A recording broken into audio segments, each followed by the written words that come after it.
तो आज हम लोग पढ़ने वाले हैं सेल को, ठीक है, सेल के बारे में, ठीक है। तो सबसे पहले पता ही है कि व्हाट सेल से शुरुआत होता है, तो सेल का डेफिनेशन रट लेना। सेल क्या एक फंडामेंटल स्ट्रक्चर है और फंक्शनल यूनिट ऑफ लाइफ है लिविंग ऑर्गेनिज्म के लिए। Cell basic unit, basic building का काम करता है लिविंग ऑर्गेनिज्म में, यही है। मतलब जैसे घर कैसे बनेगा, ब्रिक से बनता है, तो आदमी जो बनता है सेल से बनता है, ठीक है। तो इसको लिख लेना है, ये दोनों डेफिनेशन को व्हाट इज सेल करके और याद कर जाना है। दूसरा हुआ, फिर ये भी लिख लेना है। दूसरा है पॉइंट करके कि सेल कैन रेप्लिकेट या make copy of it self या ऑन इट। जो सेल है वो रेप्लिकेट हो सकता है, अगर ये स्टेटमेंट आते तो क्या बोलो कि हाँ ट्रू है, वो अपना कॉपी बना सकता है, ठीक है। बहुत सारा सेल मिलेगा तो उससे टिश्यू बनता है, टिश्यू से ऑर्गन से ऑर्गन सिस्टम से ऑर्गेनिज्म। तो एग्जाम में आएगा एक लाइन से सजाने के लिए कि पहले किससे कौन से कौन बनता है, ठीक है, ठीक है। फिर उसके बाद है अब कुछ डिस्कवरी के बारे में यहाँ पे दिया हुआ है, ठीक है, डिस्कवरी के बारे में, ठीक है। तो तुमको डिस्कवरी के बारे में दिया हुआ है कि तुम क्या है कि जो तुमको है सेल टर्म कौन दिया था, तो बोलना रॉबर्ट हुक, ठीक है। रॉबर्ट हुक ऑब्जर्व किया था सेल को कहाँ पे, तो कॉर्क में, जो कि बार्क ऑफ ट्री होता है, made from the bark of tree, उसमें, ठीक है ना।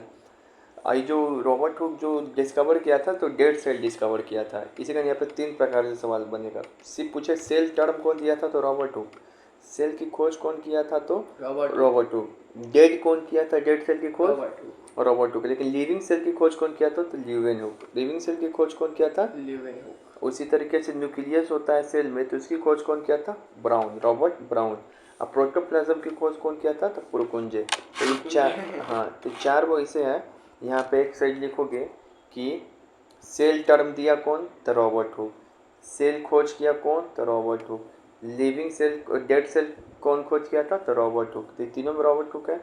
फिर से डेड सेल कौन किया था, तो ल्यूविन हॉक। लिविंग सेल कौन किया था, तो ल्यूविन हॉक। न्यूक्लियस खोज कौन किया था, तो ये रॉबर्ट ब्राउन। प्रोटोप्लाज्म कौन किया था, तो पुरकुंजे। पी से पुरकुंजे, पी से प्रोटोप्लाज्म। तो एक तरफ ऐसे करके ऐसे कॉपी में क्या करेगा, लिख लेगा, ठीक है। लिखेगा तो याद होगा, लिखना ही पड़ेगा, एक बार लिख लेने से याद होता है। बैठ के कैसे करेगा, झाल बजाएगा क्या, आप ही बोले थे, लिख लेना याद होगा, ठीक है। सेल थ्योरी, तो सेल थ्योरी क्या है, सेल थ्योरी 3 आदमी दिया था। सेल थ्योरी जब भी है तो उसमें नाम याद रखना है तुमको, सिल्डन, स्वान और विर्चॉव। सिल्डन, स्वान और विर्चॉव, पूरा नाम याद नहीं रखना है, बस सिल्डन, स्वान और विर्चॉव।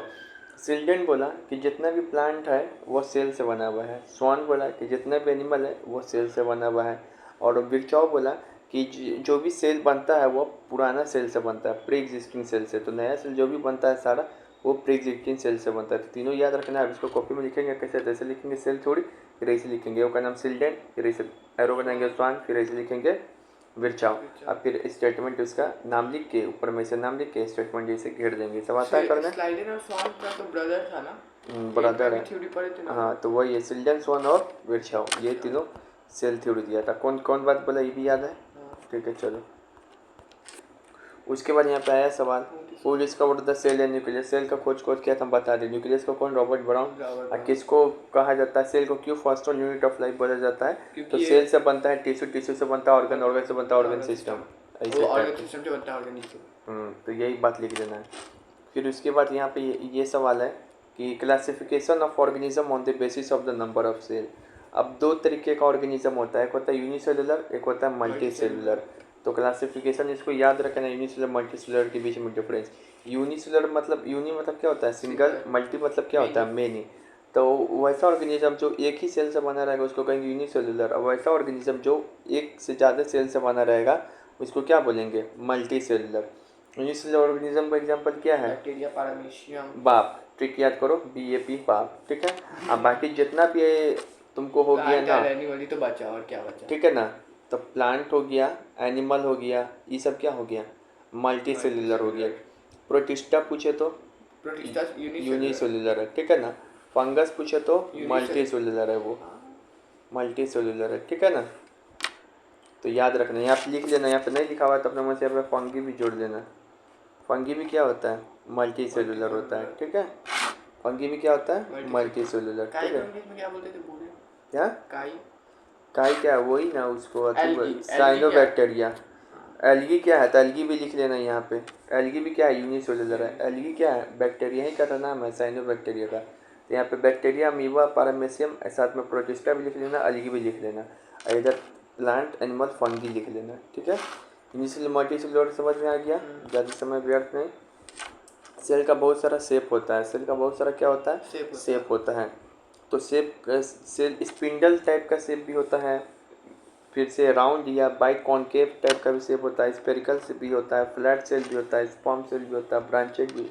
इसका टाइप नहीं लिखा है यहाँ पे, चलो हटा, यहाँ पे है। अब इन सब का क्या करना है कि लिख लेना। स्पिंडल सेल सेल कहाँ पे पाया जाता है? तो जो मसल्स होता है ना, मसल सेल, इस वो स्पिंडल शेप होता है। मसल जितना पूरा शरीर में होता है, तो ये देखो इस टाइप का शेप पाया जाएगा। ब्रांचेड, लॉन्ग और ब्रांचेड चेन कहाँ पे पाया जाएगा? तो न्यूरॉन, दिमाग में। देखो यहाँ पे ये जो सेल है, न्यूरॉन सेल है, तो ये लॉन्ग पाया जाता है, एकदम लंबा और ब्रांचेड टाइप में। ठीक है, इसके अंदर। फिर से उसके बाद है राउंड गोल गोल शेप या बाइकॉनकेव कहाँ पे पाया जाता है? तो आरबीसी में। ठीक है, स्पेरिकल सेल कहाँ पाया जाता है? तो ओवम एग में, जो लड़कियों में होता है, ओवम या एग में। तो ये सब याद रहेगा। यहाँ पे ये एक तरफ लिखेंगे क्या चीज़ लिखेगा? यहाँ पे स्पिंडल सेप, तो यहाँ पे लिख देना तुम मसल सेल। फिर एक तरफ लिखना कि लॉन्ग एंड ब्रांचेड सेल, तो यहाँ पे लिख देना न्यूरॉन सेल। फिर यहाँ पे लिखेगा राउंड एंड बाइकॉनकेव सेल, तो यहाँ पे लिख देगा आरबीसी। फिर यहाँ पे लिखेगा ओवम सेल, तो अपन ये स्पेरिकल सेप सेल, तो यहाँ पे लिख देना ओवम सेल। याद रहेगा ये सब? तो ऐसे करके लिखेंगे, डायरेक्ट लिखते जाएंगे और ब्लैक पेन से लिखेंगे और ब्लू पेन से लिखेंगे। हाँ वही ना, इससे करके लिखेंगे।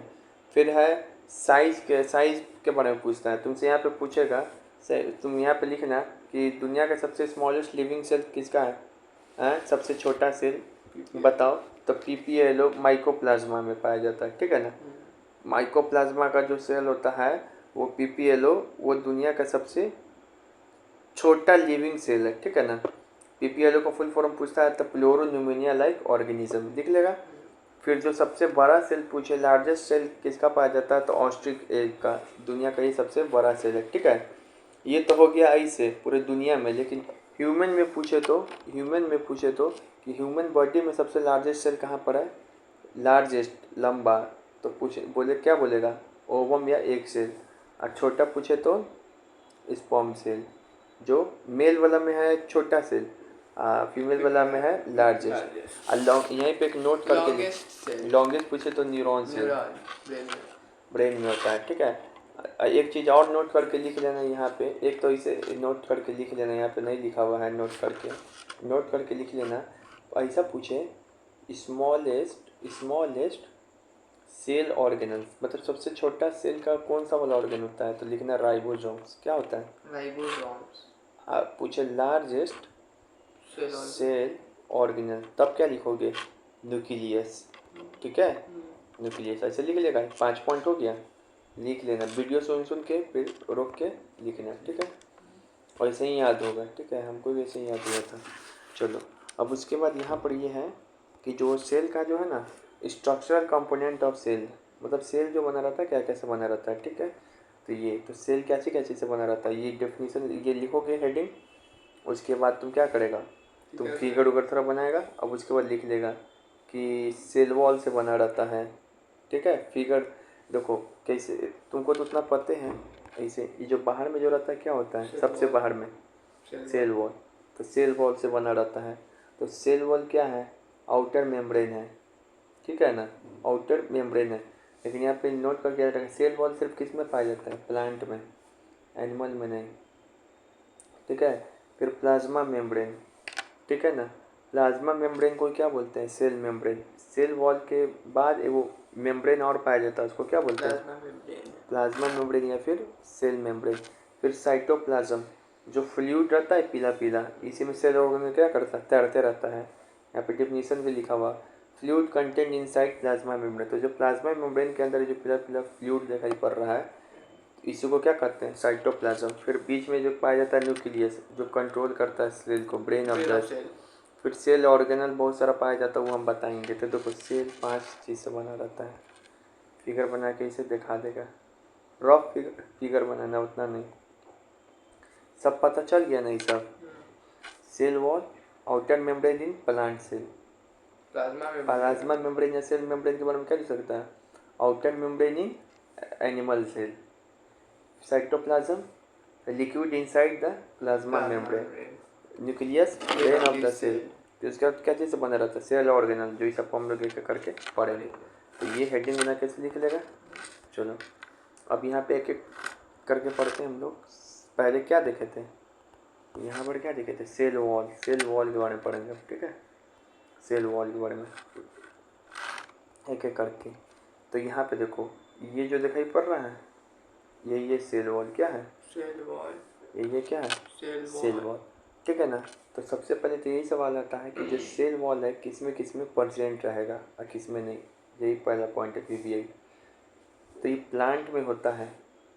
प्लांट को चढ़ने के लिए वॉल चाहिए ना, ऐसे याद कर सकते हो। बैक्टीरिया में होता है, फंगी में होता है, ठीक है? लेकिन ये एनिमल में, और यहाँ पे लिख लेना अपने तरफ से, वायरस में। एनिमल में और वायरस में नहीं होता है। नहीं होता है तो क्यों? क्या चाहिए? अब तुम्हारे पास दिमाग नहीं तो हम क्या करें? कुछ कर सकते हैं। तो यहाँ पे देखो, नॉट प्रेजेंट इन एनिमल और वायरस। लेकिन कहाँ कहाँ सेल वॉल होता है? प्लांट, बैक्टीरिया, फंगी में होता है, ठीक है ना? ऐसा कुछ ज़रूरी नहीं है कि यूनिसेलुलर वाले के पास सेल वॉल होता है, मल्टी सेलुलर के पास नहीं, चाहे मल्टी सेलुलर के पास होता तो है। Multicellular cell wall. ये बात कहा जा रहा है, ऐसे कभी स्टेटमेंट आएगा ना तो तो कहना यूनिसेलुलर मल्टी सेलुलर का चक्कर नहीं है सेल वॉल में, ठीक है ना? वो यूनिसेलुलर में भी किसी किसी में होता है, किसी किसी में नहीं होता। मल्टी सेलुलर में भी किसी किसी में होता है, किसी किसी में नहीं होता है, ठीक है? तो सेल वॉल को पता चल गया किस में पाया जाएगा, किस में नहीं। किस में नहीं पाया जाता है? तो एनिमल और वायरस। दिमाग नहीं लगा रहे हो? लगा तो नहीं। सो देख नहीं रहे हो तुम अच्छा से। एसी बंद कर देंगे, सो जाता है तुम। फिर उसके बाद जो सेल वॉल होता है ये रिजिड होता है, मतलब फ्लैक्सिबल नहीं होगा, ज़्यादा फ्लैक्सिबल नहीं होगा ये, ठीक है ना? और ये आउटर मोस्ट कवरिंग होता है। सेल वॉल होता है ना, ये नॉन लिविंग पार्ट है सेल का। ये भी इम्पोर्टेंट पॉइंट है। पूछेगा सेल में से कौन सा पार्ट है जो नॉन लिविंग है, तो यही सेल वॉल। हाँ, तो सेल वॉल क्या है? नॉन लिविंग है, ठीक है ना?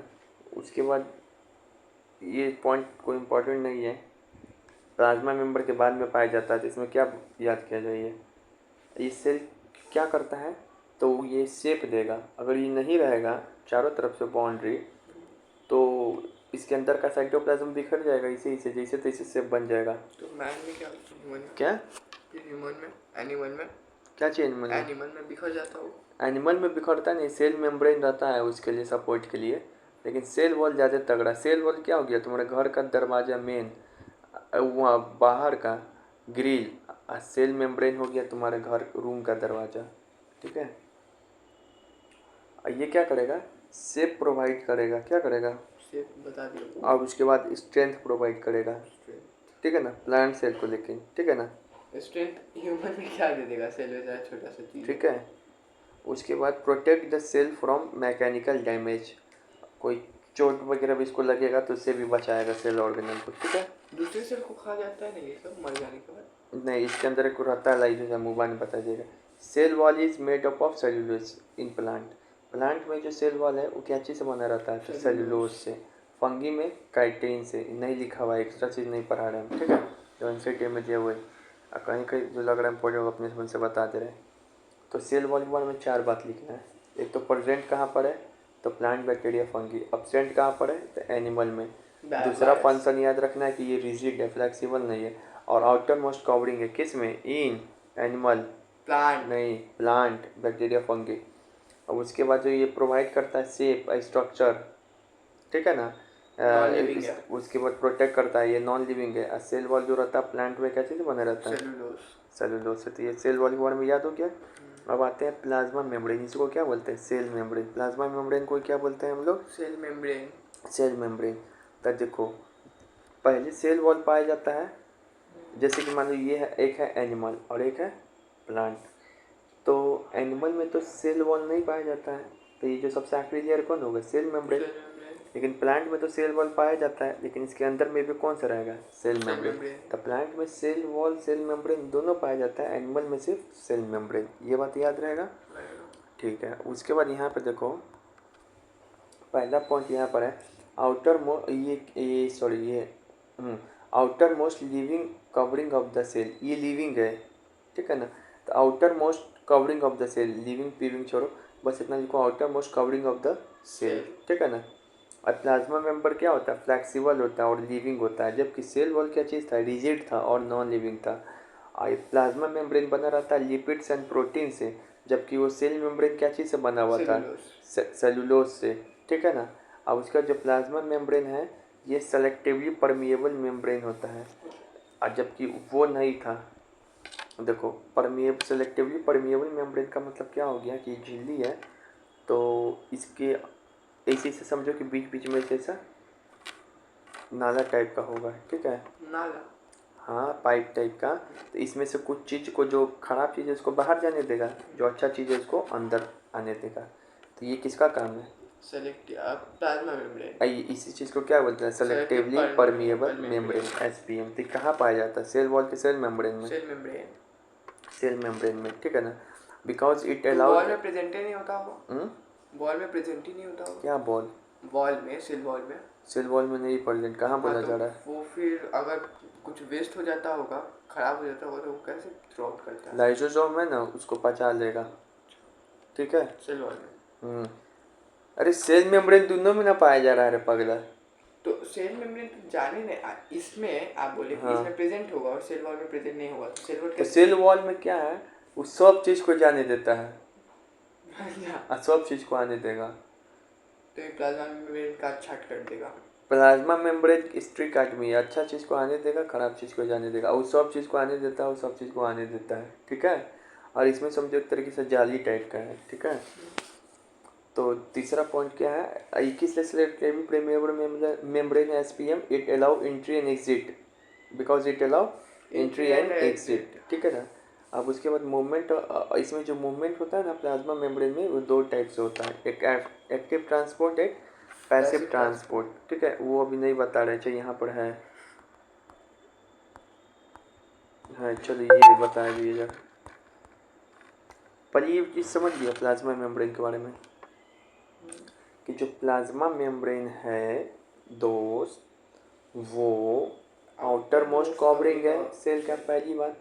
प्लाज्मा मेम्ब्रेन को ही सेल मेम्ब्रेन भी बोलते हैं, और ये सारे लिविंग ऑर्गेनिज्म में पाया जाता है, प्लांट हो, एनिमल हो, बैक्टीरिया हो, कुछ भी हो। लेकिन सेल वॉल सारे में नहीं पाया जा रहा था, वो एनिमल और वायरस में एब्सेंट था, ये याद हुआ क्लियर। उसके बाद ये लिपिड्स और प्रोटीन से बना हुआ है।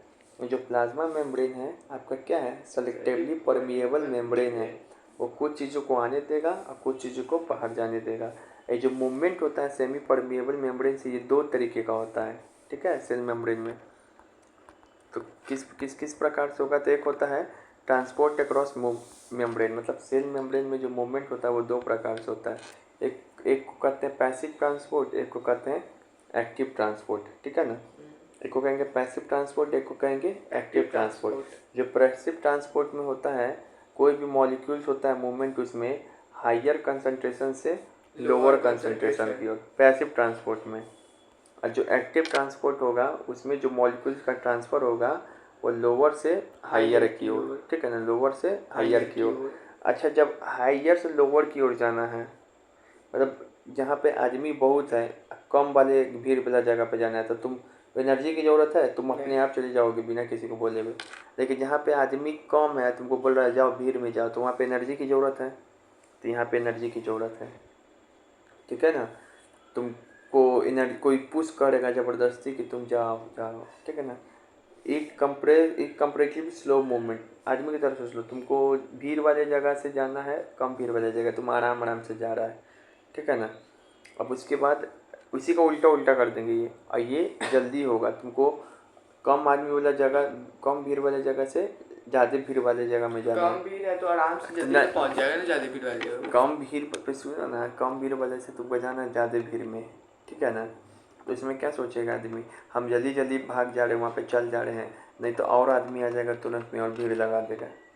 समझ में आ रहा है, इतना हल्का में है ये सब कॉन्सेप्ट।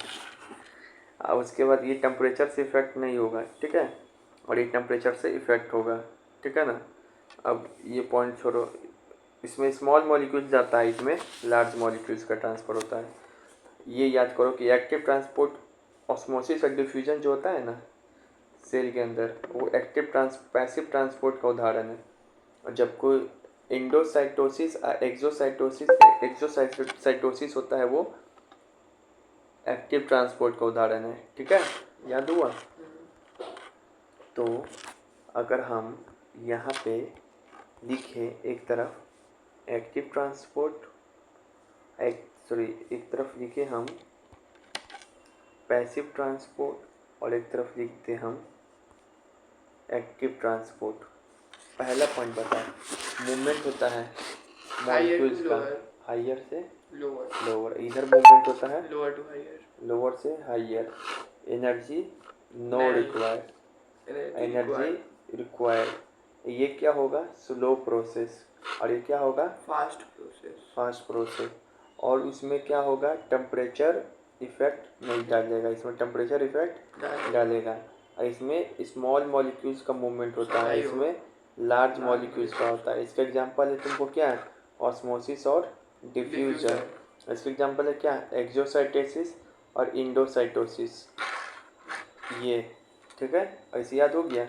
इसके बाद भी याद नहीं हो रहा है तो तुम कुछ भी हमको नहीं पता, कपार फोड़ दिन जाएगा। उसके बाद यहाँ पे देखो, why cell membrane call selectively permeable membrane. अगर ऐसा सवाल है जो लिखने के लिए क्या लिखोगे? तो लिखोगे in cell membrane a semi permeable membrane found which allow the good things and exit the and out the bad things. ठीक है ना, ऐसे bad materials in the cell. क्या ये सब लिख सकते हो? ये बैड बेकार लग रहा है सब। ठीक है, ठीक है। तो ये बात होगी ना, लिख लेना। यहाँ पे बोल रहा है गिफ्ट टू, ऐसे फिर फिगर बना के भी दिखा देना, ऐसे ऐसे ऐसे ऐसे ऐसे ऐसे ऐसे ऐसे। उसके बाद यहाँ पर give two example of is passive और एक्टिव। पैसिव का एग्जांपल क्या चीज़ था? ऑस्मोसिस और डिफ्यूजन पैसिव का एग्जांपल है, और एक्टिव का इंडोसाइटोसिस और एक्सोसाइटोसिस। ठीक है, वो है क्वेश्चन। क्या क्वेश्चन? वही ना क्वेश्चन है, दूवर है।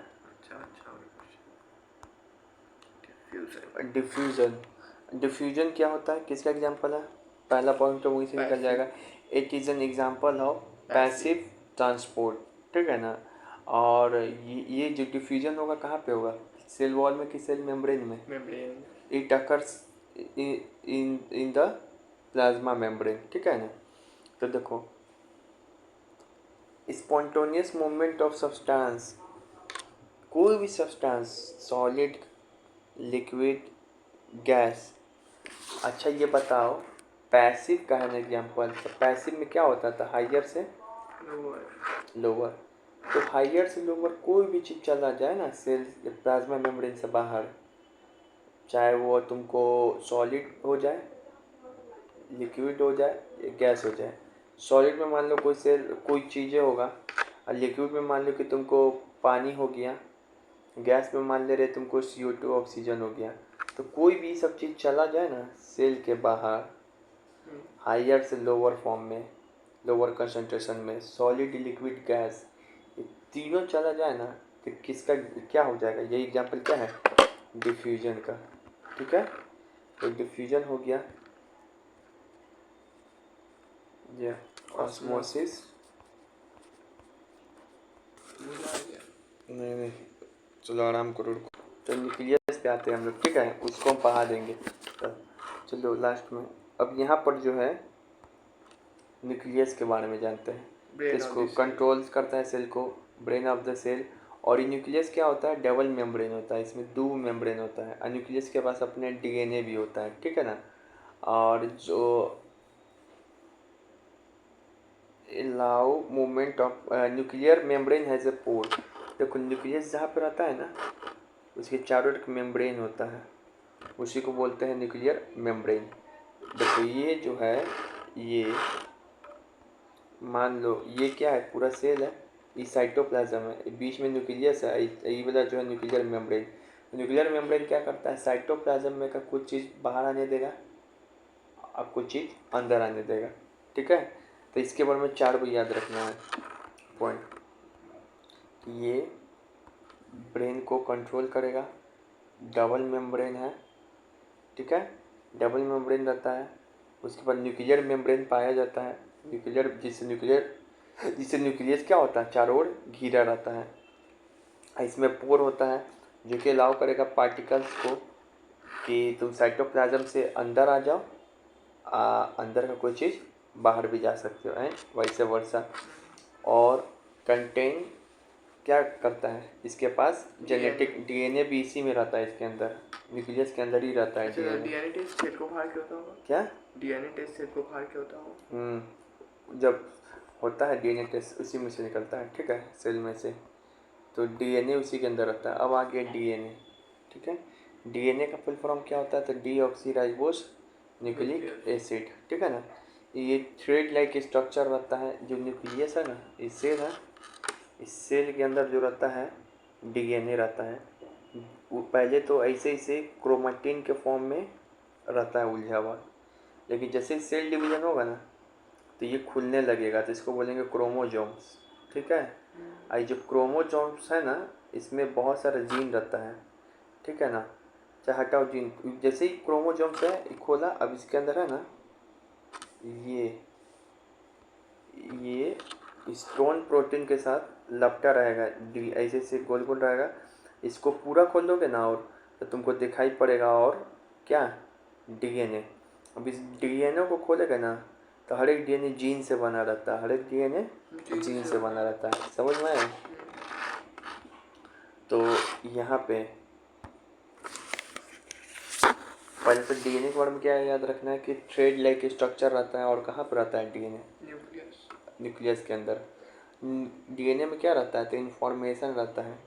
तुम्हारे मम्मी पापा सबका इन्फॉर्मेशन किस में रहता है, डीएनए में तो रहता है, जो तुम्हारे अंदर जाता है। तो एक बात पूछो, अब वो डीएनए बाप का ज़्यादा मैच करेगा या माँ का? किस सब का एक बराबर। कंटेन इन्फॉर्मेशन अबाउट कैरेक्टरिस्टिक, ठीक है ना। इसमें क्या रहता है, इन्फॉर्मेशन रहता है, कंटेन इन्फॉर्मेशन। फिर से यही क्या करता है, मतलब इसी के थ्रू क्या जाता है, इन्फॉर्मेशन जाता है एक प्री से दूसरे प्री में। तो ये डीएनए के बारे में इतना ही बात याद रखना है, ठीक है। जीन क्या होता है, तो देखो ये पूरा मान लो कि डीएनए है, ठीक है, ऐसे डबल हेलिक स्ट्रक्चर होता है। अब जो हर एक डीएनए ना ये छोटा छोटा जीन से बना रहता है, मतलब कि चलो इतना दूर तक हम देखेंगे ना तो ये वो मान लो जीन दिखाई पड़ेगा। तो बहुत सारा देखो ये पूरे दीवार है डीएनए, अब उसमें एक एक कीटा क्या होगा, जीन, एक एक कीटा क्या होगा, जीन। तो gene is a basic unit या स्पेसिफिक सेगमेंट ऑफ डीएनए, ठीक है ना, that contain the code for particular character such as eye. देखो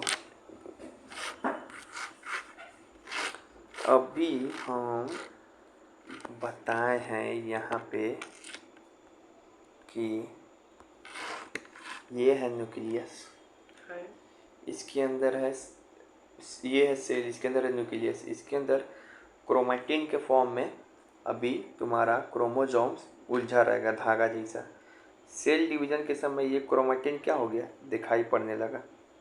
तो इसे तुमको ये अब जो दिखाई पड़ने लगेगा जब क्रोमेटिन ना विजिबल हो जाएगा, तो इसको बोलते हैं क्रोमोजोम्स। साइंटिस्ट लोग क्या किया, इसको और लंबड़ा के देखा, तो और लंबड़ा के देख रहा है तो तुमको दिखाई पड़ रहा है कि इसे टाइप का संरचना, तो इसी को बोल दिया तुमको कि यही है डीएनए। तो इसके अंदर क्या होगा, तो यही इन्फॉर्मेशन कैरी किया रहेगा, यही इन्फॉर्मेशन क्या किया रहेगा, कैरी। आई हर एक डीएनए को देखा ना, डीएनए ना बहुत सारा जीन से मिलके बनता है। अच्छा, ये जीन का काम क्या है, तो किसी के अंदर कोड छुपा रहता है, आँख का कलर लाल हो, आँख का कलर नीला हो, किसी किसी के जीन में बीमारी आ जाता है साथ, तो वो जीन डिफेक्ट हो जाएगा, तो वही डीएनए डिफेक्ट हो जाएगा, तो वही बीमारी हो जाएगा। हाँ, तो जैसे बीपी शुगर सब आजकल मतलब बहुत लोग को सुनते जीन में आ गया। तो यहाँ पे देखो जीन के बारे में, तो जीन एक क्या है, बेसिक सेगमेंट है डीएनए का, ठीक है ना। बहुत जैसे सेल क्या है, बेसिक यूनिट है हमारे जीवन का, ऑर्गेनिज्म का। इसी तरीके से जीन क्या है, बेसिक सेगमेंट है डीएनए का, जिसमें क्या क्या कंटेंट रहेगा, कोड कोड कोड रहता है, ठीक है ना। इसमें इंफॉर्मेशन रहता था, इसमें क्या है, कोड है, छुपा रहता है कोड इसमें। फॉर पार्टिकुलर कैरेक्टर, जैसे कि आई का कलर, ये सब चीज़ याद कर लेगा। तो डीएनए के बारे में और जीन के बारे में, ठीक है, तो ये याद कर लेगा, ठीक है। थ्रेड लाइक स्ट्रक्चर कौन होता है? तो डीएनए, लेकिन हर एक डीएनए कैसे से बना रहता है? जीन से, ठीक है ना। इंफॉर्मेशन कहाँ पर रहता है? तो डीएनए में, लेकिन कोड कहाँ रहता है? जीन, ठीक है ना, जीन में।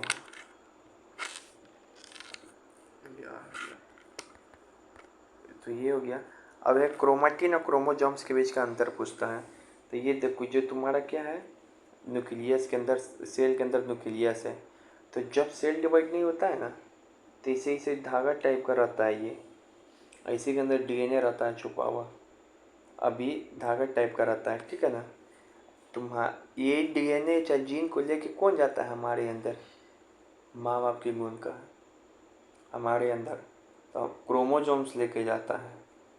जब सेक्सुअल इंटरकोर्स होगा तो तुम्हारे पापा, मतलब किसी के पापा किसी की मम्मी में जाएगा, यही क्रोमोसोम्स आता है, ठीक है ना।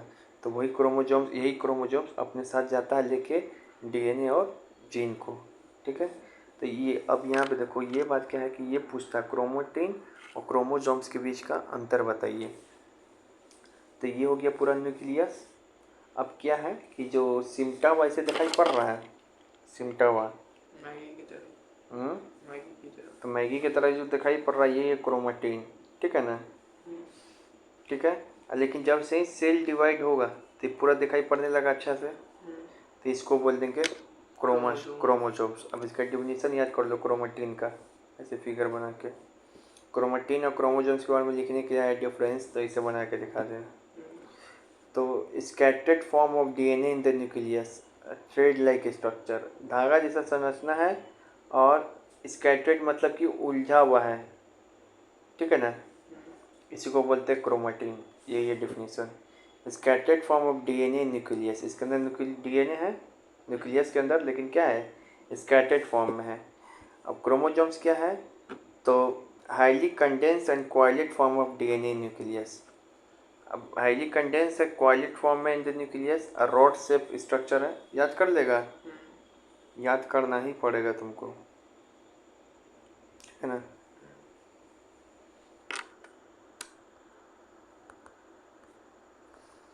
अगर तुमसे पूछे कि कब विजुअल दिखाई पड़ने लगता है क्रोमोसोम्स, तो सेल डिवाइड के बाद, ठीक है।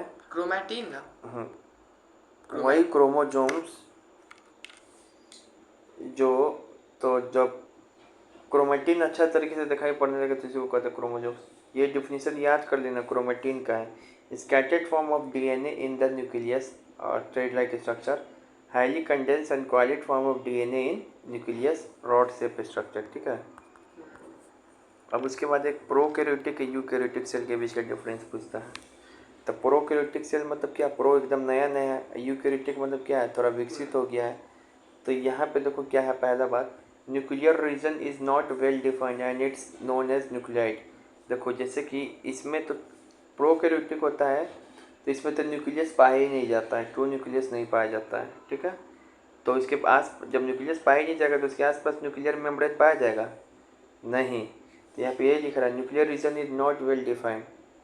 और जब डिफाइंड नहीं रहता, जैसे तैसे टाइप का आसपास में कुछ कुछ बना रहता है, उसी को क्या बोलते हैं, न्यूक्लियोड, ठीक है। यहाँ पे सीधे लिख सकते हो न्यूक्लियर रीजन नॉट फाइंड, ठीक है ना, फाउंड। यहाँ पे लिख सकते हो न्यूक्लियर रीजन फाउंड, ठीक है, लिख सकते हो। फिर यहाँ पे लिखोगे डू नॉट हैव, फिर यहाँ पे लिखोगे न्यूक्लियोड फाइंड, यहाँ पे क्या लिखोगे, न्यूक्लियस फाइंड। न्यूक्लियर मेम्ब्रेन नहीं, इसके पास न्यूक्लियर मेम्ब्रेन होगा।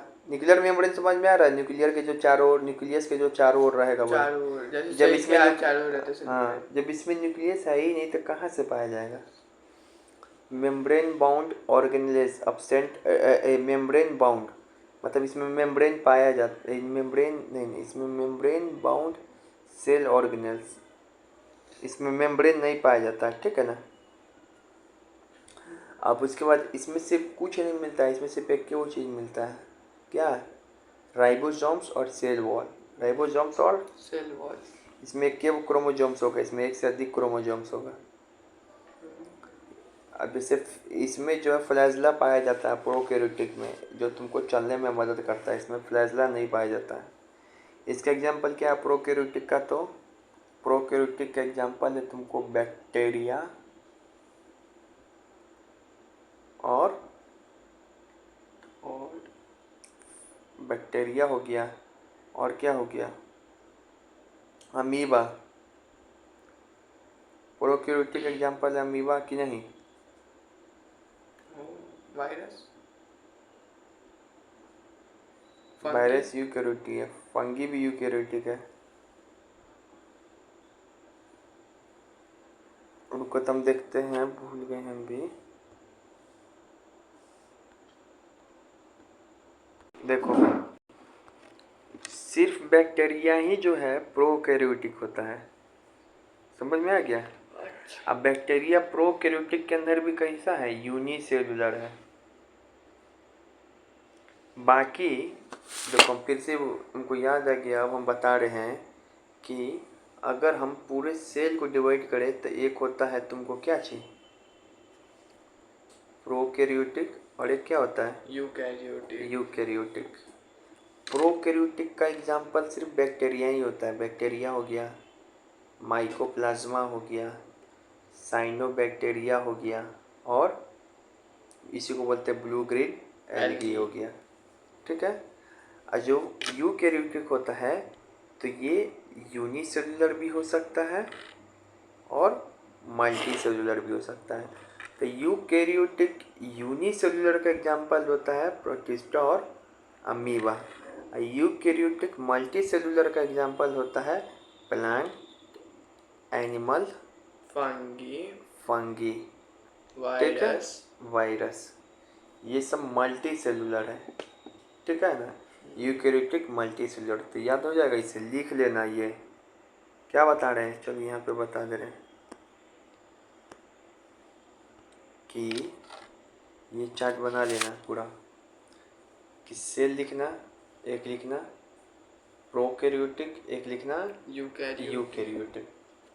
प्रोकैरियोटिक में क्या लिखेगा, उसमें भी क्या लिखेगा, यहाँ पे ब्रैकेट में प्रोकैरियोटिक प्लस यूनिसेलुलर है। कौन, बैक्टीरिया। तुमको बैक्टीरिया हो गया, सिर्फ बैक्टीरिया का एग्जांपल क्या है, ब्लू ग्रीन एल्गी, BGA। इसको क्या बोलते हैं, साइनोबैक्टीरिया, और क्या बोलते हैं, माइकोप्लाज्मा। यूकैरियोटिक में लिखिएगा कि दो तरीके का होता है, एक यूनिसेलुलर यूकैरियोटिक और एक multi cellular eukaryotic. Unicellular eukaryotic example क्या है, प्रोटिस्टा, अमीबा, ठीक है, पारामेसियम, बहुत सारा, इतना लिख लेना।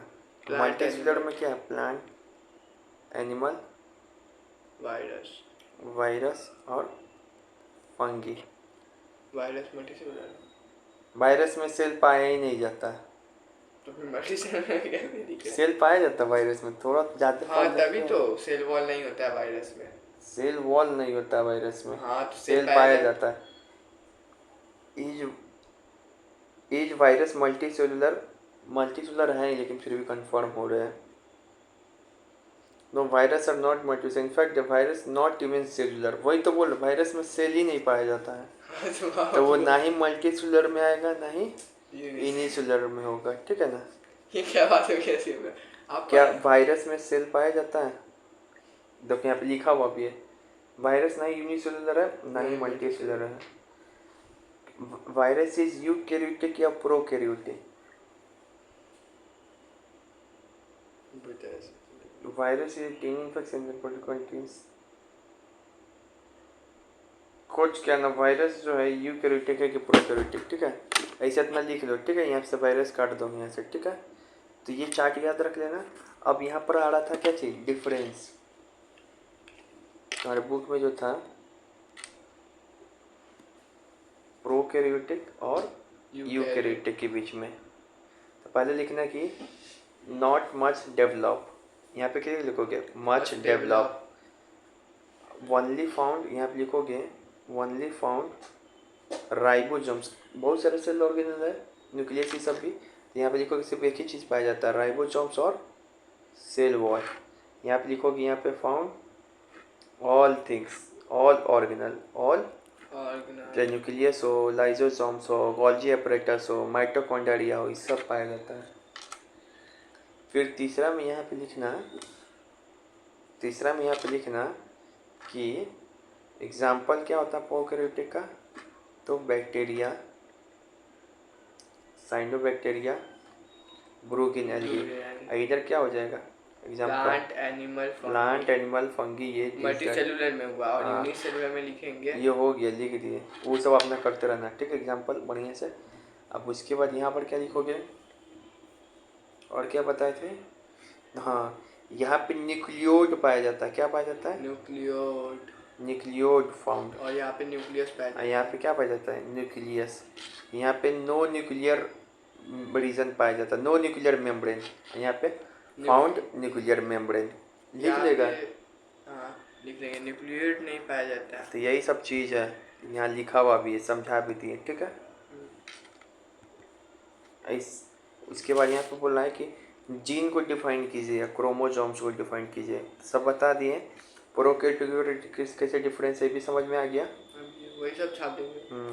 अब यहाँ पर क्या है, इसको लिखना ना, ये सब बताया जा रहा है, ये लिखना थोड़ी ना, क्वेश्चन जितना करा है नहीं लिखना, नहीं, जब बोलेंगे जो वाला लिखना है तब लिखना है, ठीक है। अरे जो बोलेंगे आगे तब उसमें कैसे लिखेगा, उसमें दिमाग एक्टिव करने के लिए बीच में दिया गया कि हाँ समझ में आ रहा है कि कैसे लिखना है, वही चेक हो रहा है तुम्हारा। और तुमको सेल ऑर्गेनल पढ़ेंगे, तो ये वो तुम पढ़ ही लिए, न्यूक्लियस, सेल ऑर्गेनल सब याद हो जाना चाहिए कि इसका कौन लोकेशन है, ठीक है। अब जैसे इंडोप्लाज्मिक रेक्टिकुलम को पढ़ेंगे हम लोग सबसे पहले, ठीक है। इंडोप्लाज्मिक रेक्टिकुलम,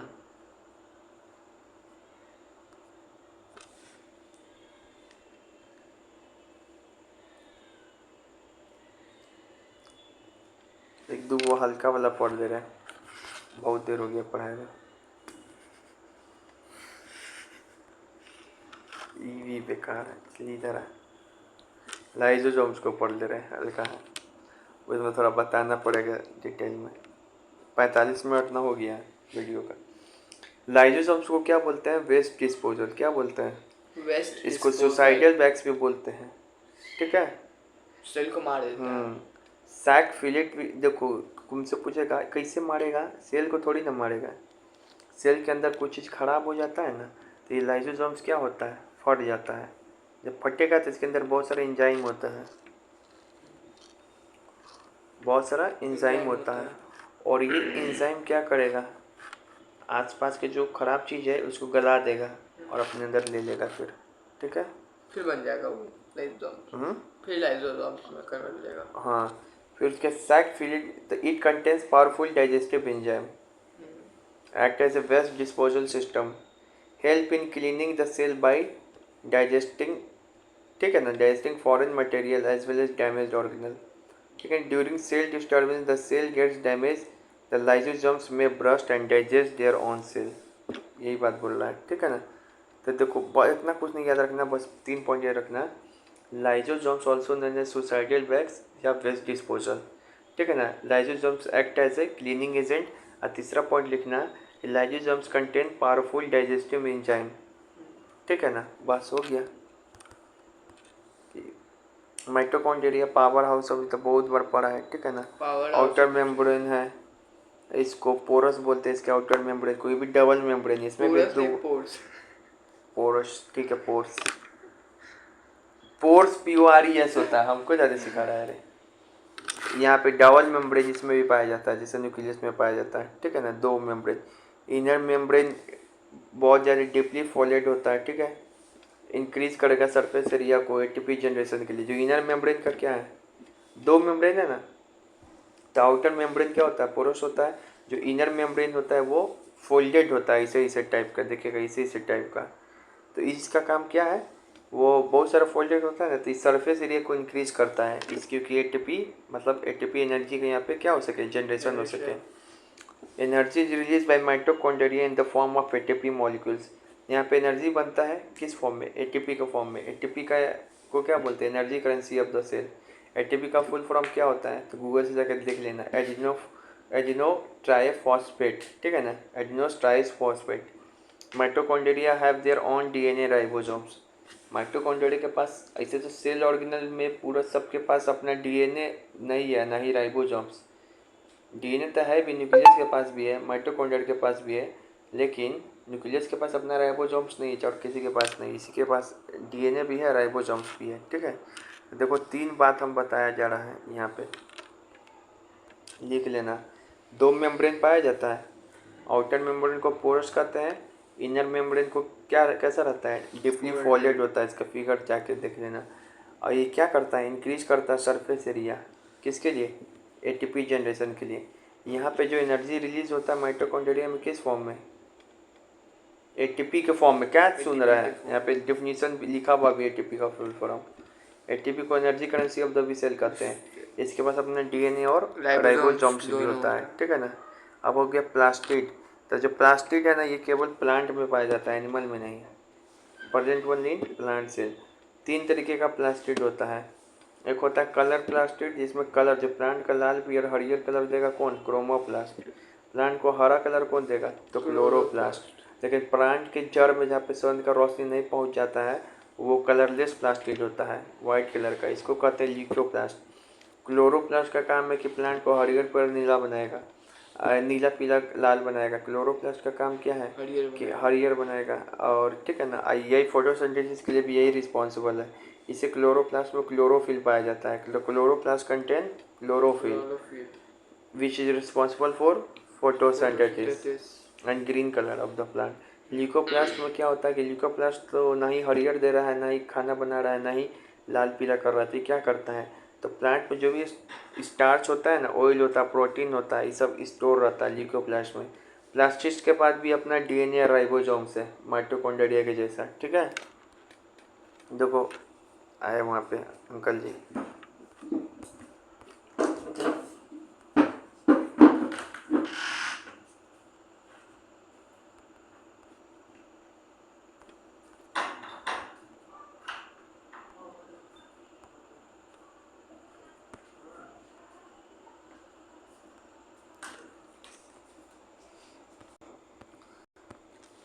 प्लांट सेल और एनिमल सेल के बीच का डिफरेंस, तो फिगर भी याद रखना। पहले तो ये डिफरेंस है कि सेल वॉल प्रेजेंट होता है प्लांट सेल में, या सेल वॉल एब्सेंट होता है एनिमल सेल में। प्लास्टिड प्रेजेंट होगा सिर्फ प्लांट सेल में, एब्सेंट होगा इसमें।